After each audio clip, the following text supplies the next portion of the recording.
Welcome to the Elevated Trader Podcast. I am Dr. Kristen Kidgel. And I am Tracy Ball. Join us every week as we journey into becoming better traders. We believe becoming better traders involves elevating our skill, our mindset, and our health. In each episode, we will discuss the current book we are exploring, and we invite you to join us on this journey. Are you ready to elevate your trading, mindset, and health to the next level? Let's do this. Welcome back. We're in part 5 of You Are a Badass by Jen Sincero. Okay. It's another episode. They just heard a really good quote to bring us to as we wrap up this book. And now we are into part 5. We are. You part ready? 5. Yeah, absolutely. Let's get This one going. was really good. I really liked this one. I was even texting you. I'm like, you need to go and you need to read some. What's this part called? Oh, how to kick some ass. I think All I'm right. just enjoying cussing a little bit. So you need to hold me back a little bit. Okay. This book, we should always have a disclaimer, is not for children. If there's children in the car. Fair enough. Okay. So what are some of your biggest takeaways so far? Well, so far the whole book. No, sorry. Oh. Part 5. Let's talk about part 5. Well, I struggle with the biggest takeaways because I, unlike you, like to just kind of jump into the chapters and hit on what I get from each chapter. All right, let's do it. Okay, so the first part of this section of part 5, because there's multiple chapters, remember, in each part. So the only failure is quitting is the tagline of this one. So I think what we need to understand is you have to fully sign up. You got to be all in, because what's going to happen is challenges are going to arise. Life, children, jobs, hitting self-sabotage, having to investigate that, like whatever the thing is where you're like, uh-oh, that's not going in the right direction. I'm over myself. And then you're like, but am I going to give up? Okay, that's a failure. That's a setback. Like whatever words you need to put in place of that, go from there. So you got to want it bad enough. Indecision is torture. So I am not very indecisive. Like I have the personality that when I decide, I'm just kind of like sticking to it. But there's a really interesting story in this. And I didn't realize that about myself until I was out of college, because I had the fortune, I was one of the, which retrospect I find is rare, is I had a roommate in junior college, and doctorate school. Same freaking roommate. And that's really rare.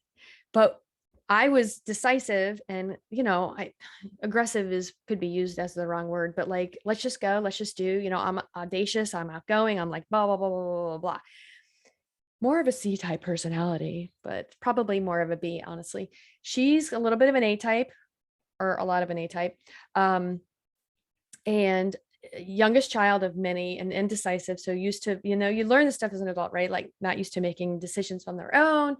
And so, but very book smart, very, very diligent on studying. I myself, not the best on diligence. So it was a really good, again, you don't know until you go through it, right? Really good of like combination.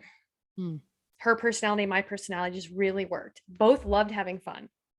So I would challenge her. I would, some of the physical challenges were a little much, and I ended up having to put her back together, but that was okay because she was pushing her envelope, and then she would push my envelope. I'm like, no, Kristen, it's time to study. We're going to study before we do that. And I'm like, fine, you're right. So I still see that in myself today. The needing the yin to the yang to reel me back in sometimes. But I like this last one here. It's tenacity. So then she goes into like the whole giving birth thing. And that's where I was like, oh my gosh, you've got to like, this is one of my favorite parts. You have to be like all in, because it's not comfortable. It's painful. It's like all the things of like during the pregnancy, during the birth, she even's like, and you're trying to get this large head through this tiny hole. Like she was cracking me up. But then you have a miracle on the other side. And I always feel like we're all kind of chasing the miracle. And that's, if you could keep an eye on the miracle, then the setbacks won't be so bad. Mm. What did you get out of that little part before I go on? Well, I think the biggest part for me was you mentioned already, it's the decision. This decision is the foundation of the change. And, you hear it all the time where people want, and we've talked about this before, people want to do something or they want change, they want this, they want that, but really, are they committed? Have they really made the decision that this is what they want? Because I can tell you that the minute that you make the decision, you actually make the commitment and the decision, you're going to do whatever it takes to get there. And it's true. And I have found even in my own life that when I'm not meeting the goals that I want to achieve, that I say that I want to achieve, when I Mhm. really look at it and I evaluate it and I'm honest with myself, there's usually something that is keeping me from making that commitment, truly making that commitment. And I haven't fully made the decision. I'm not indecisive either. When I make a decision, I know I've made a decision, but there's times when I'm saying things that I want to do, or I'm setting goals ahead of myself that I want to achieve, but I haven't really considered what the cost is going to be. And until you consider what the cost is going to be, you can't truly make that decision, right?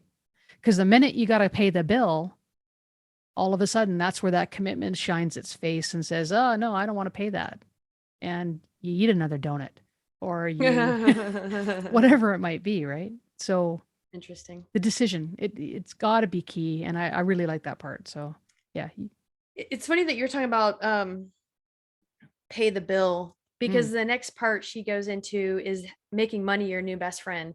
So that in itself, I thought it was interesting. And this is not the first time we've heard this. We're just hearing it in a different way. As a matter of fact, I can remember like 10 years ago, people talking about, you need to act as if when you talk about money, you need to act as if it's a friend. Like, would you talk to you about a really, really good friend that you totally are in love with? Like, if you don't love money, I can't help you with that. But if you do love money, would you talk to someone that you love that way? Hmm. Because, or feel a certain way, it's kind of like we're back to something you and I've talked quite a bit about, is like really identifying and self-regulating your thoughts, and maybe what you were taught as a youth. Like, who did you surround yourself with, or maybe you didn't have a choice in who you were surrounded with, like what were the learned behaviors and beliefs around money, and to identify them and then raise them up, raise the frequency of how you feel about money, what you're doing with money, all those things. Oh, and then she says, but sometimes you can't play small. Mm. If you want to level up, then level up. Like, she had that choice between the two cars. Hmm. I think it was the CRV, the Honda CRV, which she really liked, was practical. She liked other things, but then it was was it an Audi? It was an Yeah, Audi or something something like like that. that. Yeah. Yeah. And it was like all the things, and it was going to cost her more a month. But her making the decision to go to the next thing that she really wanted, everything in her world changed. And I have to honestly say, like, when I don't even know that I'm kind of playing with these things in the universe or whatever we're doing, like my 50th birthday, that cost me some money, like that money just was there. It's like those big ticket items sometimes. Um, it does show up when you have the faith and you just are coming from a good place, I feel. Yeah. And actually, I think what I'd like to do is toss out a challenge to our listeners that, take 5 minutes right now and sit down and write. Try and come up with some times where you didn't have the how, you didn't have the answers, you didn't know what was going to happen, but for some reason, all of a sudden, the money came or whatever you needed just showed up. Maybe it was food, maybe it was money, maybe it was something else, maybe it was a job that you were looking for, and you were about to not have a job, whatever it might be. But try and really look back in your life and see all the times that you were taken care of without knowing it, and try and and come up with a few. Take the 5 minutes and do that, right? It's Yep. not easy. Nothing is, but it would be well worth it to just kind of remind yourself that, hey, there is something that is taking care of you in this world, this energy, whatever it might be. Your needs are being taken care of, and you just need to trust on that again, right? Yeah. One of the things that just crossed my mind is also, if you are on social media at all, or YouTube, or whoever you're following, just make sure they think and talk this way. And, Mm. you're just being lifted up, because the regular world and most of the people in it are going to bring you back out of that. So Oh, if you're all in, like, just stay all in as much as you can and try to push out the other stuff. and when we yeah, and when you're saying the rest of the world, 5% of people are ever going to achieve their full potential. 5% of people are ever going to elevate themselves to the next level. We want you to be in that 5%. We'd want 10, 20, 30% people to do it. But the fact of the matter is only 5% do. So that means that 95% of the other rest of the population is going to be trying to drag you down, trying to keep you in that place of comfort. Yep. I was listening to something, read it or listened to it. I'm not sure which, but it said that our bodies are wired for comfort and our souls are wired for growth. And we want to grow, but our bodies want to keep us in that comfort zone. And there's always this constant battle. So right now we are trying to make that change. We're trying to elevate ourselves and get past that and feed that Yeah, spiritual growth desire that we have for sure. in spite of what our bodies want to do. And we hope that we can take you to the next level as well. So Oh, yes, be we're very working on conscious. ourselves and we want to do it. The more people that want to join us and stuff, that's awesome. I love it. Absolutely. Yeah. Sounds good. All right. So moving on. Yeah. What else? Oh, let's see here. Well, just believing.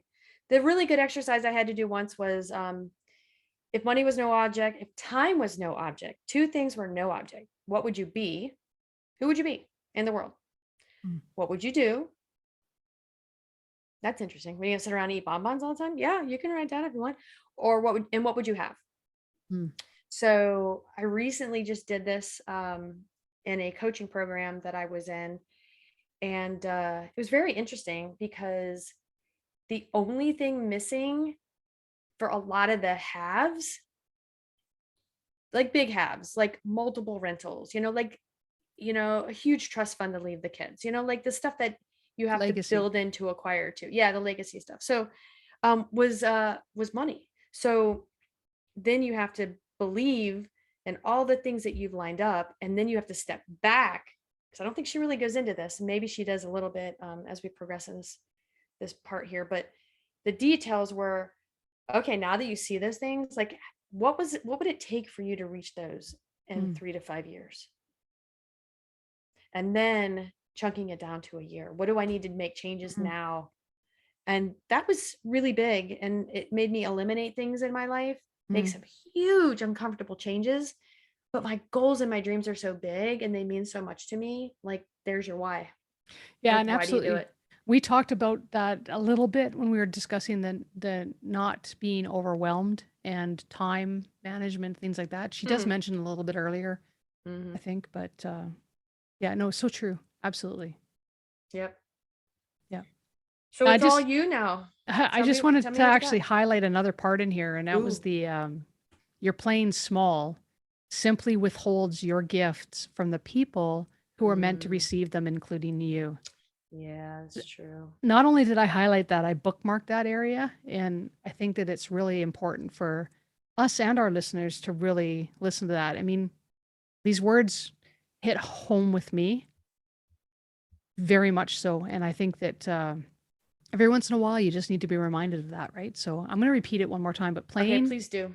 your playing small simply withholds your gifts from the people who are meant to receive them, including yourself, Yep. including you, right? So Yep. keep that in mind. I also bookmarked this. Having money is like anything else, a tool. And if Hmm. you see it that way, making it not just about you, but about a way that you can play a part in the dynamic by which money is used for the betterment of all things, then having money is not only a blessing, it's a responsibility. Yep. That's a That's a big one, right? Money as a Yep. responsibility. I've never heard it put that way. In fact, most people will, in regular society are going to be talking about, money's greedy, blah, blah, blah, blah, blah, and all this They other can. Yeah. junk that keeps everybody down at that Or it's 95%. hard to make, or it's hard to Yeah. save, or it's hard, it's hard, it's hard, it's hard, it's hard.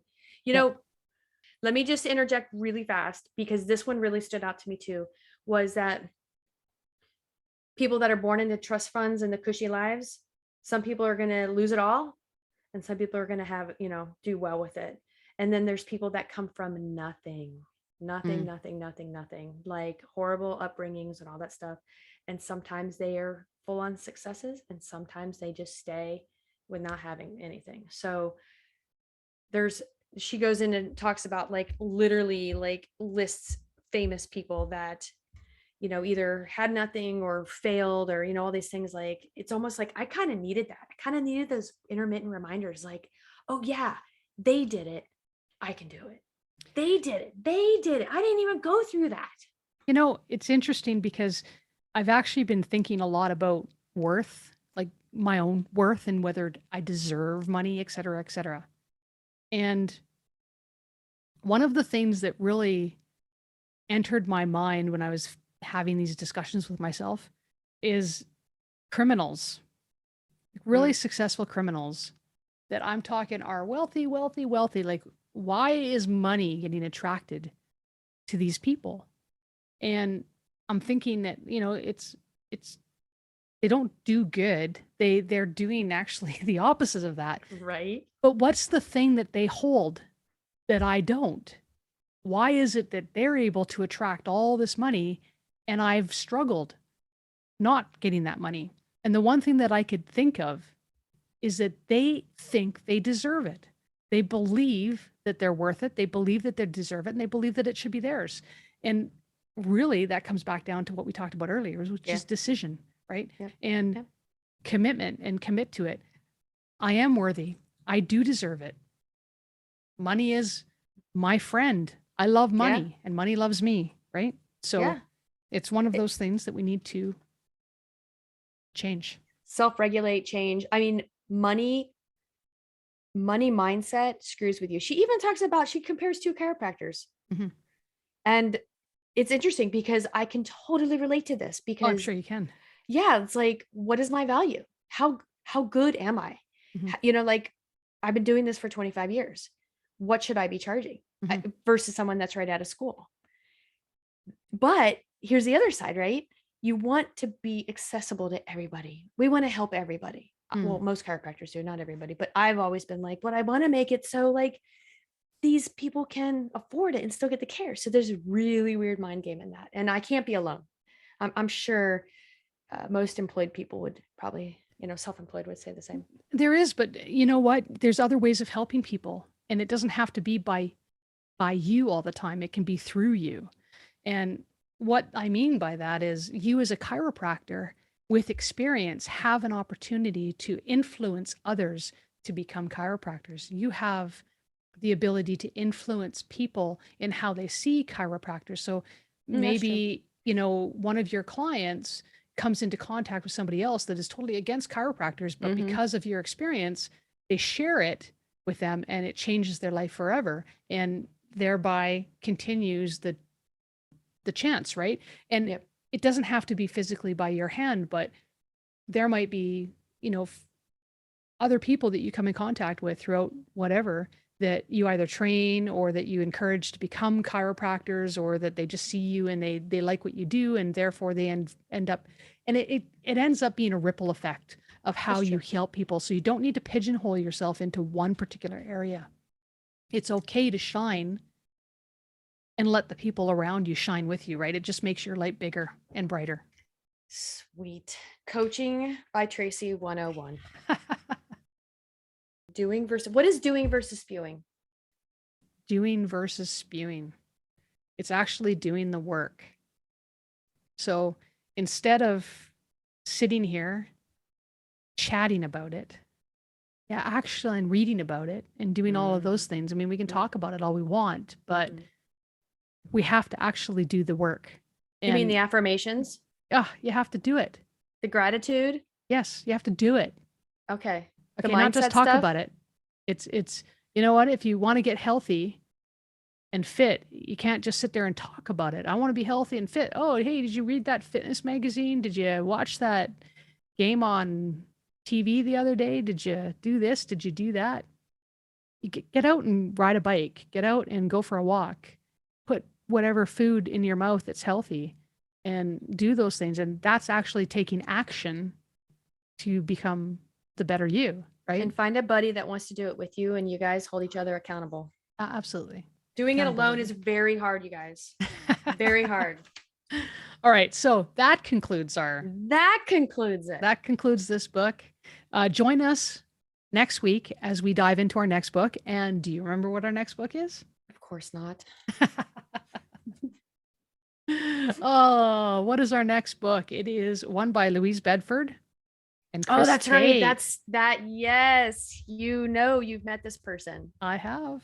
Yep. Okay. And I don't know what I'm getting into. I'm going to give you the name of the book in one brief second. So hang on, folks, as I look for it. I just feel like Keanu Reeves. If you could see me now in the video. If you could see me now. Bring but it. In the meantime, what I would really like is for you guys to tell us what your biggest takeaways were from this book. And this is one I definitely think I would read over and over again. It's not a one and done. So the book that we're going to be reading next is called Let the Trade Winds Flow, 2nd edition, and so looking forward to it. And Louise, if you're listening to this, wait for my email because I'm going to be asking you if you'll join us on the podcast for an interview afterwards. That's how we roll. We'll see you next week. Okay. Thank you for joining us today.